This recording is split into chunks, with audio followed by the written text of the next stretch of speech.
6.25 전쟁 때 이야기입니다.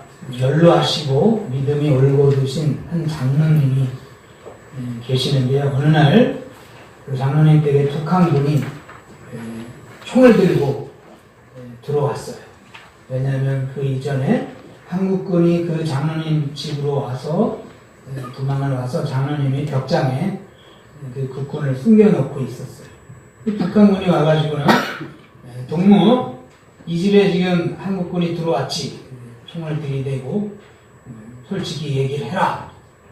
그렇게 위협을 하고 있을 때 이 장로님이 원래 믿음이 좋으신 분이라 이게 거짓말을 할 수도 없고 또 거짓말을 안 하면 또 이 국군이 죽을 수도 있고 그래가지고 장로님이 그 북한군에게 뭐라고 대답을 하냐면 이렇게 했어요. 발을 긁는데 이곳에는 없습니다.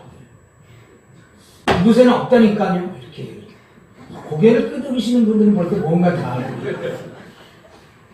그래가지고 북한군이 이제 가버렸어요. 그리고 이어서 벽장에서 한국군이 나오면서 장로님한테 감사 인사를 드립니다. 아이고, 저희 생명을 살려주셔서 너무 감사합니다. 그리고 그 어려움 속에서 그렇게 거짓말을 하시냐고 얼마나 고생을 하셨습니까? 그랬더니 이 장로님이 이렇게 얘기해요. 내가 언제 거짓말을 했냐? 내가 이 집에 없다 그러지 않고 이곳에 없다 그러지 않았냐? 이 땅에 지금 없다 그랬지. 내가 이 집에 없다 그랬냐? 난 거짓말 한 적이 없다. 여러분, 장로님은 거짓말을 하신 거예요? 안 하신 거예요? 안 하신 거예요. 오늘은 이 거짓 증거하지 말라는 이 말씀을 좀 생각해 보려고 합니다. 우리 같이 한번 출애굽기 20장 16절 한번 읽도록 하겠습니다. 읽고 아멘 합니다. 시작. 내 이웃에 대하여 거짓 증거하지 말지니라. 아멘. 거짓말이라는 단어가 안 나오고 거짓 증거라 그랬어요. 이유가 있는 겁니다. 우리는 보통 네 이웃에 대하여 거짓말하지 말라 이렇게 암송하고 계시기도 하는데 원문은 거짓 증거하지 말라 그랬어요. 이것이 어떻게 다른가 하면 본문의 상황은 법적인 상황 가운데서 이야기가 나오는 거예요. 배경 자체가 법적인 용어예요. 이 증거라는 것은 증인을 말하는 거죠. 이스라엘 백성들이 어떤 사유재산의 이유로 또는 물건을 잃어버린 이유, 여러 가지 이제 법적인 이유가 있을 때 해당 당사자 양편이 나올 거 아닙니까? 그러면 그곳에서 장로들이 말하자면 오늘날 법관이 너가 잘못했네, 너가 잘못했네 시비를 가려줘야 돼요. 그런데 서로가 잘났다는 거죠. 서로가 아무 문제가 없다는 거예요. 그랬을 때 누군가가 분명 이 사람이나 이런 둘 중에 하나가 잘못을 한 것인데 이것을 규명을 하기 위해서 가장 중요한 그 법적인 시비를 가릴 수 있는 법적인 조건 중에 하나가 뭐냐면 증인인 거예요. 증인. 그래서 증인을 보통 두 사람을 세워놓고 이것을 이 사람이 뭘 하는 것을 봤냐 안 봤냐 그래서 그곳에서 증인이 예 봤습니다 또는 예 안 봤습니다. 증인의 말에 따라서 시비가 딱 갈려지는 거예요. 그런데 가령 예를 들면 A라는 사람하고 B라는 사람이 서로 우기고 있는데 분명히 A라는 사람이 잘못했어요. 그런데 내가 증인으로 나갔는데 A라는 사람이 나하고 사촌지간인 거예요.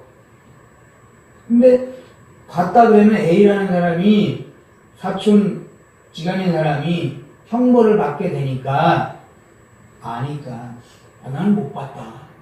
이렇게 거짓 증인을 하는 거예요. 그러면 B라는 사람이 법적인 형량을 받게 되는 거죠. 그러니까 내가 그 증언을 할 때 솔직하지 않고 왜곡된 말을 하면 진실한 사람이 오히려 피해를 입을 수 있는 이 위험이 있는 거예요. 이런 배경 안에서 오늘 말씀이 등장하고 있는 겁니다. 그런데 이것이 그냥 시시비비를 가릴 때 내가 잘못했니 이 정도의 문제가 아니라 이 법에 의해서 한 사람이 사형을 당해야 되는 일이라면 내 말 한마디로 인해서 진실된 사람이 죽을 수도 있는 거예요. 재산을 빼앗길 수도 있고 생명을 잃을 수도 있는 거예요. 내가 말을 잘 하느냐 못하느냐에 따라서. 제가 뭐 자세히는 알지 못하지만 오늘날에도 지금 감옥살이 하고 있는 사람들 중에도 거짓 증언으로 인해서 억울한 누명을 쓰고 지금 아마 형사를 하고 있는 사람들 있어요. 나중에 보면 10년, 20년이 지나서 진상규명회가 열리고 보면 그 사람이 죄가 없다라고 판명이 돼요. 억울하게 30년, 40년 평생을 감옥살이에서 나오는 거예요. 누구 때문에? 증인이 잘못된 증언 한마디로 인해서 그 사람 평생을 망해버려요. 그래서 오늘 이 9계명의 교훈은 우리에게 어떤 교훈을 주냐면 내가 말 한마디로 인해서 사람을 죽일 수도 있다. 그래서 우리 따라해 보겠습니다. 말을 조심합시다. 말을 조심합시다. 이 말인 거예요. 거짓 증거를 하지 말라 이 말은 거짓말도 하지 말아야 되지만 중요한 것은 내 말 한마디, 잘못된 말 한마디로 사람을 망하게도 만들고 죽게도 만들고. 그러니까 이 말 한마디가 얼마나 소중한가. 여리고성에서 이스라엘이 이제 여리고성을 들어갈 때 기생 라합이라는 여자가 있었어요. 근데 그 사람이 거짓말을 했잖아요. 뭐라고 거짓말했나 볼까요? 여호수아 2장으로 가보겠습니다.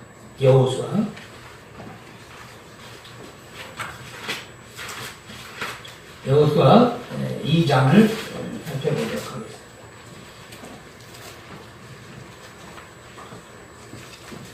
2장 1절 제가 읽겠습니다. 눈의 아들 여호수아가 시팀에서 두 사람을 정탐으로 가만히 보내며 그들에게 이르되 가서 그 땅과 여리고를 족보라 하며 그들이 가서 라합이라 하는 기생의 집에 들어가 거기서 유숙하더니 혹이 여리고 왕에게 고하여 가로되 보소서 이 밤에 이스라엘 자손 몇 사람이 땅을 탐지하러 이리로 들어왔나이다. 여리고 왕이 라합에게 기별하여 가로되 네게로 와서 네 집에 들어간 사람을 끌어내라. 그들은 이 온 땅을 탐지하러 왔느니라. 그 여인이 두 사람을 이미 숨기지라. 가로되 과연 그 사람들이 내게 왔었으나 그들이 어디로서인지 나는 알지 못하였고 그 사람들이 어두워 성문을 닫을 때쯤 되어 나갔으니 어디로 갔는지 알지 못하되 급히 따라가라. 그리하면 그들에게 미치리라 하였으나 실상은 그가 이미 그들을 이끌고 지붕에 올라서 그 지붕에 버려놓은 3대에 숨겼더라. 무슨 얘기인지 알죠? 정탐꾼을 숨겨놓고 잡으러 온 그 사람들에게 여기서 오긴 왔었는데 빨리 떠났으니까 빨리 쫓아가라 그래요. 거짓말을 했지요 일단. 그러면 이 사람이 라합이라는 사람이 거짓말을 하긴 한 거예요. 거짓말을 했으니까. 그런데 중요한 것은 뭐냐면 이 라합의 거짓말 한마디로 인해서 그 결과가 어떻게 났냐면요. 그 가족들이 구원을 받게 됩니다. 여기서 중요한 것은 뭐냐면 라합이 거짓말을 했냐 안 했냐가 중요한 게 아니라 그 말 한마디가 사람을 죽였냐 살렸냐를 성경이 말하려는 거예요.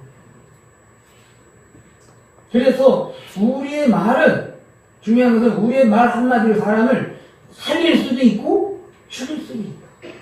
이 말이 곧 칼이고 말이 곧 총이 될 수 있는 거예요. 그래서 신약 교훈은 이런 말을 하는 겁니다. 우리 에베소서로 가보겠습니다. 신약 성경 4장 25절로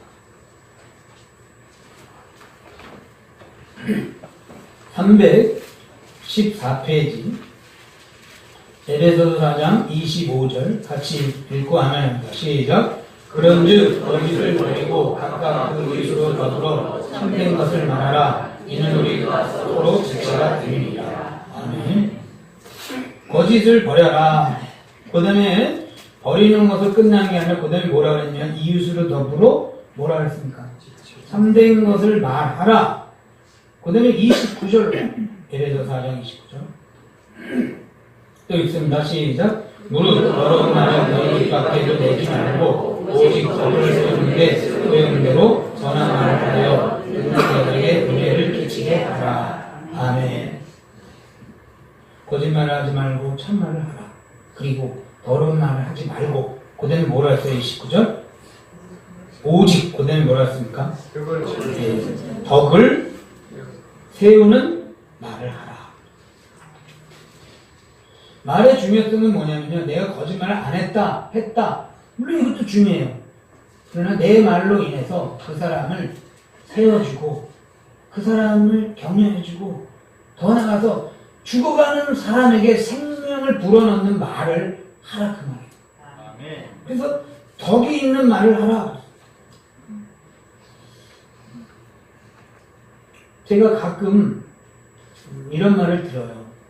교회에서도 보면 목사님 있잖아요. 저는요 거짓말을 안 해요. 저는 거짓말을 할 줄 모르는 사람이에요. 그래서 말하는데요. 누구 집사님 있잖아요. 그러면서 그 집사님의 허물을 얘기하는 거예요. 거짓말을 안 해요. 근데 그 말을 함으로 인해서 그것이 그 말에 등장하는 그 사람에게 덕이 되냐 이거예요. 덕이 돼야 안 돼요.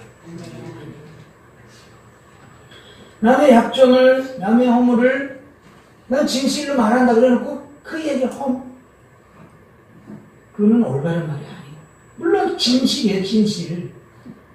그러나 진실이라고 다 좋은 말이 아니에요. 청문회를 하잖아요. 그럼 청문회를 할 때는 팩트가 중요해요, 팩트. 그래서 팩트 공격이라 그래요. 근데 인생을 살면서 여러분들이 뭐 의원이십니까? 맨날 보면 팩트 공격을 하는 거예요. 팩트가. 여러분들이 의원이 되셔가지고 팩트로 다 공격할 때는 그 말을 하세요. 그러나 우리가 더불어 사는 인생들은 청문회하는 인생이 아니잖아요. 팩트라고 다 좋은 말이 아닌 거예요. 될 수 있으면 덕을 세워라. 사람을 세워주고 쓰러져가는 사람을 일으켜주는 그런 덕이 있는 말을 하라 이 말씀인 거예요. 아멘. 그렇게 인생을 살아가시길 축복합니다. 아멘. 따라해 보겠습니다. 옳다고 다 좋은 말은 아니다. 다 좋은 말은 아니다. 우리 여성 누님들이 더 많지만 제가 남자를 대표해서 한 말씀 할게요. 우리 남편들 부인들에게 잔소리 많이 듣죠? 전혀 안 듣는 것처럼 이렇게 거짓말 하지 마세요. 자, 아내들이 남편에게 하는 그 잔소리를 다 분석해보면요. 틀린 말이 하나도 없어. 틀린 말이 없다 생각하면 안 해. 다 틀렸어요? 다 옳은 말만 해요. 이것도 옳은 말 뭐니? 하루에도 12번도 더 하는. 물론 옳아요. 다 옳은 말이죠. 근데 제가 조금 전에 뭐라 했어요? 옳다고 다 뭐라고? 좋은 말은 아니다. 근데 여성도님들은 그 옳은 얘기를 자꾸 하면 되게 좋은 말 하는 줄 아시나 봐. 기양에 하시걸랑 덕이 있는 말 하시길 축복합니다. 분명히 아멘 하셨어요? 잔소리 안 해요? 제가 32에 결혼을 했습니다. 근데 제 나이 또래는 32이면 굉장히 노총각이었어요. 26에서 28, 그 사이에 결혼을 했거든요. 근데 제가 결혼을 늦게 한 이유가 있어요. 그래서 뭐냐면요. 뭐, 청년 때, 뭐, 제 주변에도 뭐, 자매가 없으라는 법은 없겠죠. 그죠? 자매를 뭐, 어떻게 뭐, 어쨌든 뭐, 만나게 되면, 제가 성격이 고지고대로 하는 성격이 있어요. 그러면 자매를 만나면, 자매에게 좀 인기 있는 말을 해주면 좋잖아요. 근데 저는 그 말을 못하는 거예요. 왜냐면 나는 거짓말 안 하니까. 그래서 여드름이 났잖아요. 우리 자매가 여드름이면, 여드름이 먼 게 같네요. 이런 식으로 얘기를 하는 거예요. 내 마음을. 고지고대로니까. 또 어떤 자매는 이렇게 머리를 카트를 치고 오잖아요. 짧게. 그 당시에는 이렇게 카트 머리가 유행을 안 했는데. 근데 지금은 뭐 그런 게 상관없죠. 옛날에는 대부분 길렀잖아요. 그러면 어떻게 머리가 남자 같아요? 뭐 이런 식으로 얘기를 하는 거예요. 고지고대로. 누가 좋아하겠어요? 뚱뚱하면 뚱뚱하다고 그러고.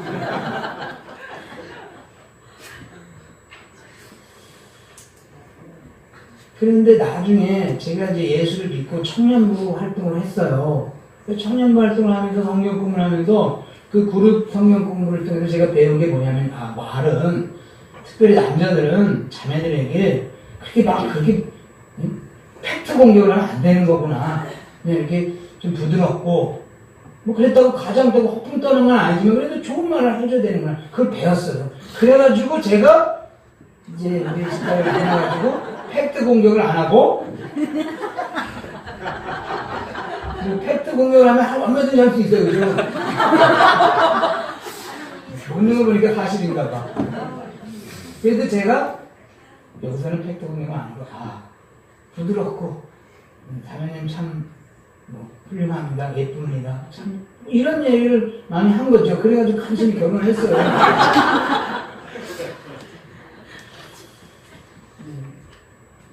노총각들 여기 계시면요, 이유가 있어요.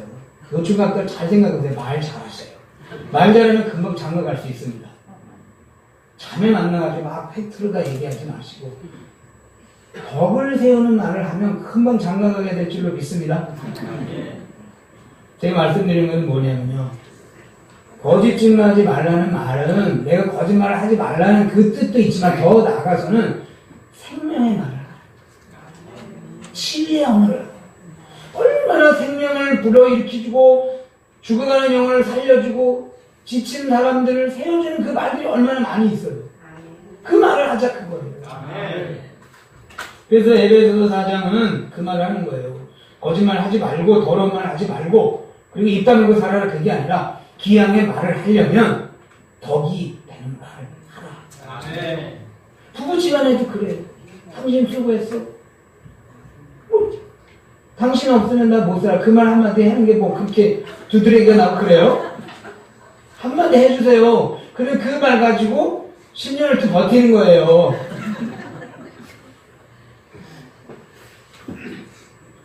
내 말 한마디로 지체를 세워줄 수 있고 살릴 수 있다. 믿습니까? 아멘. 반대로 내 말 한마디로 사람을 죽일 수도 있고 사람을 쓰러뜨릴 수도 있다.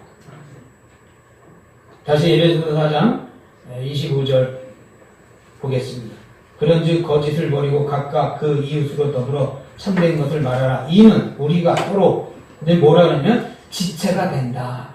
지체라는 말은 공동체를 말합니다.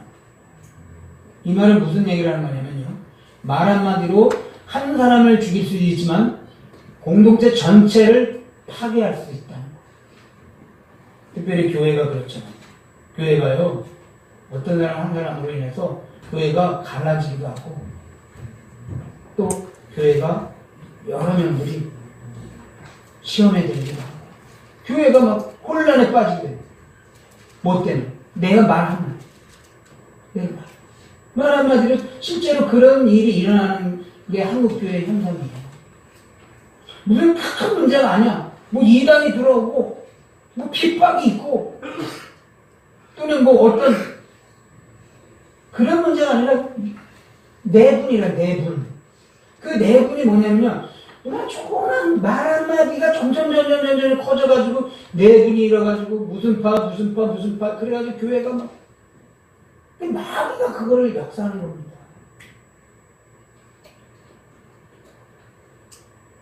사랑하는 여러분, 내 말 한마디를 통해서 교회가 더욱더 건강해지고 공동체가 더욱더 행복한 공동체가 되길 주의 이름으로 축복합니다. 나 말 한마디로 인해서 동락교회가 무너질 수도 있다. 한국교회가 무너질 수도 있다. 한국교회가 그런 거 아니에요? 누워서 침 뱉는 일을 얼마나 많이 하는지 몰라요. 물론 잘못한 건 잘못한 거죠. 그러나 잘못은 잘못이에요. 팩트로만 얘기하지 말고 내가 이 말을 했을 때, 내가 이 지적을 했을 때, 내가 이것을 충고를 했을 때 이 사람이 죽어버린다. 이 사람이 어떻게 살아날 것인가. 우리 동락교회 안에 덕을 세우고 생명을 일으키는 그런 풍성한 언어가 있길 주의 이름으로 축복합니다. 아멘. 그러면 마지막으로 우리가 이 입에 이 거짓말, 멈추고 거짓 증거를 멈추고 덕이 있는 말을 하기 위해서는 어떻게 해야 될까? 시편으로 가보겠습니다. 구약성경 시편 141편.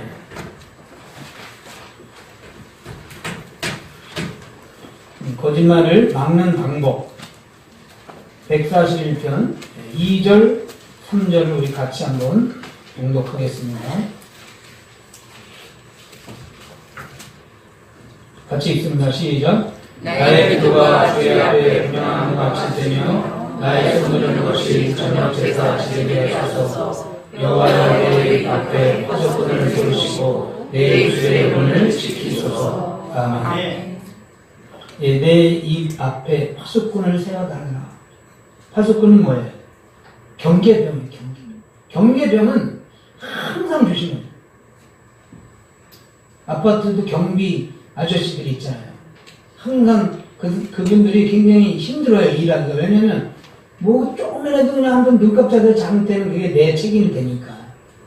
우리가 내 입에 내가 경계병을 사야 된다, 이 말씀을 가지고 살아야 됩니다. 그래서 이것은 뭐냐면 항상 조심할 거야. 항상 기뻐하라, 항상 기도하라, 쉬지 말고 기도하라, 범사에 감사하라. 그리고 항상 말 조심하라. 청교도 신학자가 이런 비유를 했습니다. 우리의 혀를 억제하기 위해서 하나님께서 세 가지의 울타리를 만들어 주셨다. 첫 번째 울타리는 이예요. 이. 여러분, 이가 얼마나 강해요? 이는 우리 몸에서 어떻게 보면 제일 강하잖아요. 그러니까 첫 번째 울타리 이로다가 혀를 못 나오게 하나님이 이를 만드신 거예요. 그 다음에 두 번째는 그거 가지고도 안 되니까 입술로 또 막혀요. 입술. 이중.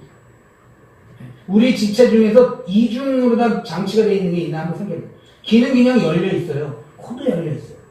근데 이는 이 혀를 못 나오게 이가 1차 울타리가 있고 이중 울타리 입술까지 있는. 그 다음에 이 청교도 신학자 울타리가 하나 더 있다. 그것은 뭐냐면 제9계명이다. 9계명으로 다 또 우리를 막는 거예요. 이 말씀을 드리는 것은 우리의 혀가 얼마나 가볍고 이 강한 이도 뚫고 나오는 습성을 가지고 있는 거예요. 그래서 1중, 2중, 3중 방어를 해야만이 이게 제대로 막을 수 있는 거예요. 이것은 무슨 얘기입니까? 그만큼 말을 조심하고 살라. 야고보서로 가보겠습니다. 신약성경 야고보서 3장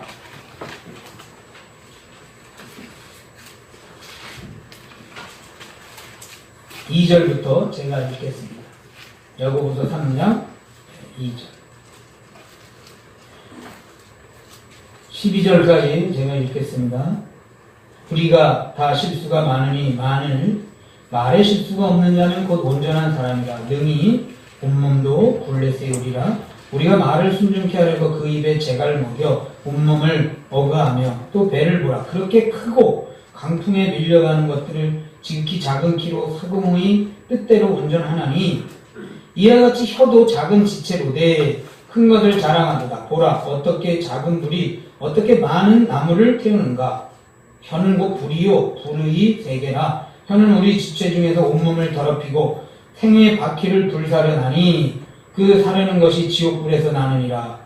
여러 종류의 짐승과 새며 벌레와 해물은 다 길들므로 사람에게 길들었거니와 혀는 능히 길들일 사람이 없나니 지지 아니하는 악이요 죽이는 독이 가득한 것이라. 이것으로 우리가 주 아버지를 찬송하고 또 이것으로 하나님의 형상대로 지음을 받은 사람을 저주하나니 한 입으로 찬송과 저주가 나는도다. 내 형제들아, 이것이 마땅치 아니하니라.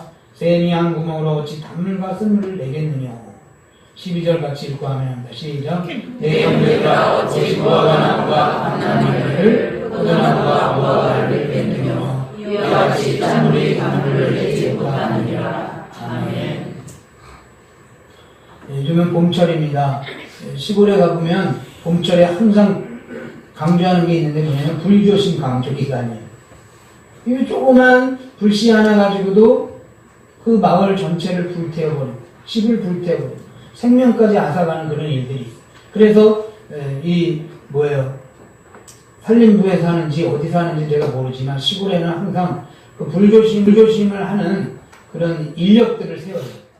그래서 차를 가지고 골짜기마다 마을마다 계속 순시를 돌아요. 불려가. 뭐 살림을 그렇게 잘 해놔도 한 번 실수하면 그냥 망해버리는 거예요. 우리 동락교회 성도들은 항상 이 불조심 기관처럼 혀를 조심하는 그런 마음을 갖고 살아가기를 바랍니다. 내 말 한마디로 교회를 불살라 버릴 수 있어요. 교회를 그래서 내가 이 말을 항상 조심해야 돼요. 경계병을 세우고 이를 악물고라도 이 말을 안 해야 될 거면 하지 말아야 돼요. 그래서 저와 여러분들이 혹여라도 잘못된 말로 인해서 교회가 위험에 빠지고 혼란에 빠지고 또 진직된 사람들이 억울한 누명을 쓰고 또 욕먹고 그런 일이 없기를 다시 한번 권고합니다. 예수님이 십자가에 달려 죽으시게 되는데요. 결정적인 그 예수님이 십자가에 죽는 결정적인 역할을 하는 사람인데 그 사람들은 유대인들의 거짓 증언입니다. 그러니까 예수님이 거짓 증언으로 인해서 형벌을 받게 되고 십자가에 죽게 된 거예요. 사랑하는 여러분, 우리의 거짓말 하나 또는 험담으로 비방으로 인해서 십자가에 달려 죽게 하는 일이 일어날 수 있는 거예요. 하나님께서 우리를 부르실 때 너희는 이 세상에 살면서 옳은 말을 하라. 이렇게 부르신 게 아니에요. 하나님이 우리를 부르실 땐 왜 부르셨냐면 너희는 세상에 나가서 죽은 자를 살려라. 믿습니까? 옳은 말 한다고 물론 옳은 말 할 때는 해야 되지만 내 사명은 내가 옳은 말 하는 게 내 사명이야? 물론 그런 사명도 있지만 더 큰 사명은 뭐냐면요. 사람을 살리는 일을 하는 거예요. 생명을 살리는 거예요. 기생 라합과 같이 말 한마디 잘하면 내 가족을 살릴 수 있고 내가 말 한마디 잘하면 가출한 청소년을 살릴 수 있는 거예요. 지금 이 시대가 얼마나 상처 입은 시대입니까? 내가 이 말 한마디만 잘해도 이 사회를 회복시킬 수 있는 거예요. 뭐 여러 가지 교육과 기타 제도 물론 이런 것도 필요하지만 우리 각 사람 한 사람이 이 힘 하나 가지고도 교회를 살리고 사회를 살리고 국가를 살릴 수 있다. 이 사명이 우리에게 있는 줄로 믿습니다. 아멘. 나는 고지고대로 사는 사람이야. 난 거짓말 절대 안 해. 하지 마세요. 하지 않는 걸로 끝나는 게 아니라 생명을 살리는 말을 해야죠. 아멘. 집사님 수고했어요. 이 말 한마디 해주면 얼마나 좋아요. 집사님 지난 여행 힘드셨죠? 위로의 말을. 죄송합니다만 내가 어느 날 설교를 어떤 설교를 자녀교육 설교를 했어요. 그래서 자녀들을 잘 키우시고 이렇게 했어요. 그리고 설교를 마치고 강단에서 내려와서 인사하는데 어떤 집사님 오더니 목사님 아들 딸들은 잘 큰 줄 아세요? 그러더라고요. 저를 칼로 찌르고 설교하고는 안 돼요. 물론 여러분들이 제가 설교를 할 때 저 목사님 왜 저러실까? 목사님은 잘났나? 목사님 당신은 그거에 대해서 완전 하셔요? 이런 생각이 들 때도 있어요. 그렇죠? 그러더라도 좀 이틀 지나서 얘기했든가. 내가 오자마자 응? 너는 잘하냐?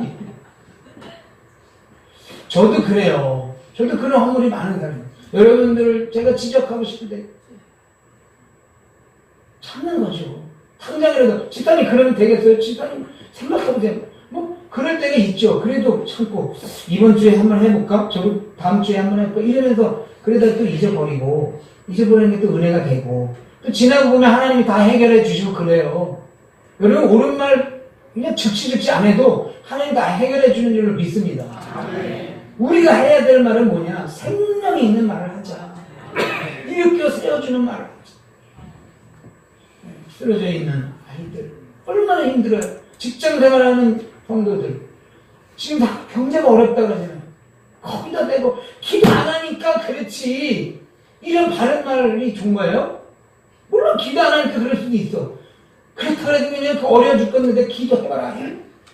이지 말고 기도해도 안 되더라. 이런 말 하는 거 오히려 그때는 생명이 있는 말이에요. 대신 내가 기도해 줄게. 뭐 이런 말 해야 되지. 그 어려운 데 가가지고 기도 안 해서 그랬고 전도 안 해서 그랬고 뭐 안 해서 그랬고 그래서 그냥 칼로 계속 찔러. 그래서 교회 안 나오잖아요 지금.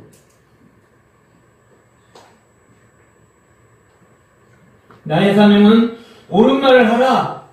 그렇게 부름받은 게 아니라 죽어가는 영혼을 살리라. 이렇게 부름받은 줄로 믿습니다. 내 말 한마디 교회를 살릴 수 있어요. 아유 저는 아무것도 없는데 아무것도 없게 입 있잖아요. 이 입 가지고도 얼마든지 교회를 살리고 사회를 살리고 국가를 살릴 수 있는 거예요. 돈 없어도 이 말 한마디를 가지고도 하나님의 나라를 세워나갈 수 있다는 것을 다시 한번 확신하시고 그렇게 믿고 실천에 옮기시는 우리 모두가 되길 축복합니다. 기도하겠습니다. 하나님 아버지, 우리를 청문회 의원으로 부른 게 아니고 예수 증인으로 불러주신 줄로 믿습니다. 우리가 전해야 하는 말들이 생명을 살리는 데 사용될 수 있도록 우리의 입에 파수꾼을 세워 주시옵소서. 교회를 불사르고 사회를 불사르고 국가를 불사르는 부정적이고 냉대한 말들, 범담, 비방들 다 멈추게 하여 주옵소서. 칭찬하고 위로하고 격려하는 말을 서로 하게 하여 주옵소서. 어려운 시대입니다. 힘든 시대입니다. 이럴수록 우리가 말 조심해서 우리 이웃과 더불어 힘차고 행복한 삶을 해나가는 우리 모두가 되게 하여 주옵소서. 마귀로 틈타지 않게 우리 입에 파수꾼을 세워 주시옵소서. 감사하며 살아계신 예수님 이름으로 간절히 기도드려옵나이다.